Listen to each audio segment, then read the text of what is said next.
Matthew 28 verse 1 ngokukaMatewu 28.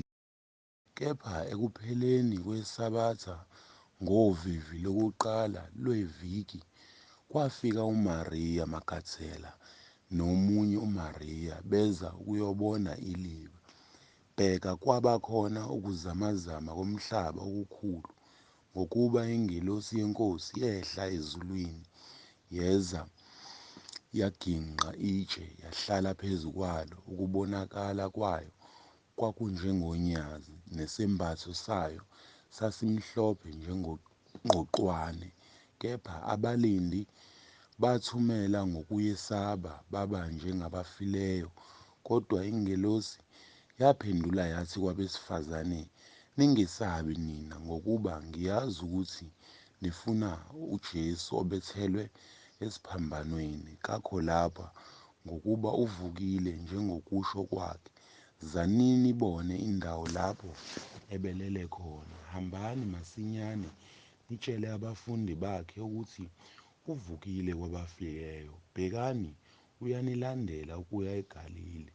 Niza kumbona khona. Bhekani, nginitshelile." Base beshesha bamuka ethuneni, benokwesaba nokuthokoza okukhulu. Bagijima baya ukubikela abafundi bakhe. Bheka, uJesu wabahlangabeza wathi, "Sanibonani."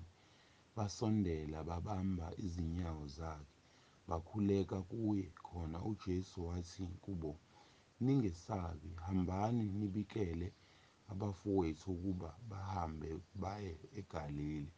Bayokungibona khona."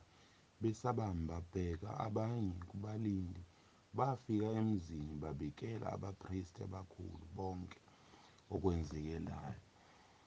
Sebebuthene namalunga benza icebo, banika amabutho imali eningi.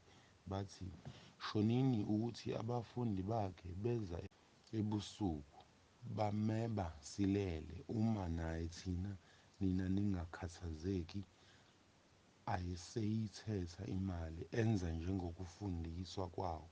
Lelizwi landa phakathi kwabaJuda kuze kube namuhla. Kepha abafundi abayi11 baya eGalile kuleyo ntaba uJesu ayebayela yona. Sebebona bakhuleka kuye, kepha abanye bangabaza. UJesu wasondela wakhuleka kubo wathi, "Ngiphiwe amandla onke ezulwini nasemhlabeni. Ngalokho hambani nenze izwi zonke abafundi, nibabhaphathise egameni likaYise neleNdodana nelikaMoya oNgcwele. Nibafundise ukugcina konke enginiyale ngakho. Bhekani, mina nginani izinsuku zonke kuze kube sekupheleni kwezwe."